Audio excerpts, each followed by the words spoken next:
AgriCollectif, c'est un partenariat entre les chambres d'agriculture et la FNSEA, de mettre en place en fait, un accompagnement individuel ou collectif des exploitations agricoles qui sont en projet dans une difficulté économique de reconversion ou en tout cas d'adaptation de leur exploitation. Je suis référente nationale AgriCollectif et j'interviens depuis quelque temps sur la région Bretagne. On a fait le choix sur le département de faire appel à la FNSEA via Marilyn pour justement, à un moment donné, ne pas laisser les agriculteurs seuls sur leur exploitation et leur permettre justement de se poser les bonnes questions au bon moment. Moi, je suis installé depuis 26 ans.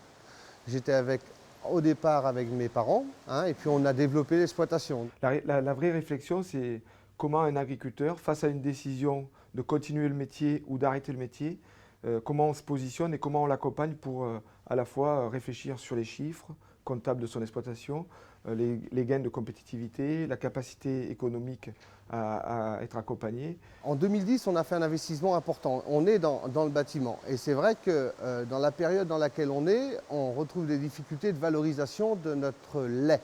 Donc des problèmes de trésorerie. Et par moment, de fait de mettre tous nos partenaires autour de la table, et quand l'agriculteur ne le fait pas tout seul, et d'avoir quelqu'un qui l'accompagne à le faire, ça permet de poser les bonnes questions. Sur le dossier de Franck, nous avons pu échanger justement avec son conseiller de gestion qui nous a permis de prendre la mesure historique de son entreprise. Et avec un regard un petit peu extérieur de l'entreprise, nous avons pu échanger et les pratiques et l'analyse de l'un et de l'autre ont fait qu'une orientation du dossier a pu être prise. Et là, avec les banquiers, on est en train de faire de l'étalement, on est en train de voir si on peut rentrer dans l'année blanche qui a été annoncée au national. Voilà, donc on est en train d'essayer de rentrer dans les dispositifs suite au 3 septembre, si vous voulez. Donc la réflexion, c'est comment on accompagne.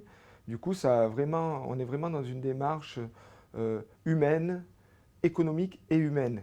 Ça veut dire qu'il faut prendre en considération la personne et on n'est pas dans des orientations politiques comme on a l'habitude de prendre, mais vraiment dans l'accompagnement très personnel de la situation. En leur expliquant aussi que s'ils sont dans cette situation, ce n'est pas forcément de leur responsabilité, c'est le contexte actuel et la difficulté d'obtenir des prix et le fait aussi que les choses ont changé. J'ai l'avantage, c'est d'avoir la mise à disposition de collaborateurs, animateurs et juristes qui sont mis à disposition sur ces dossiers et qui sont en lien habituellement avec les adhérents. Donc c'est ces personnes-là qui prennent le premier contact avec l'adhérent. Et puis c'est aussi un site internet qui permet de pouvoir reprendre l'ensemble des personnes ressources que l'on peut avoir sur tout le territoire entre les chambres d'agriculture et la FNSEA. Il fallait pour moi, président de la FNSEA, convaincu de l'action, parce que moi je suis complètement convaincu de cet accompagnement des agriculteurs, c'était de convaincre le conseil d'administration pour que le conseil d'administration derrière puisse en parler à l'ensemble de ces agriculteurs sur leur territoire, si vous voulez.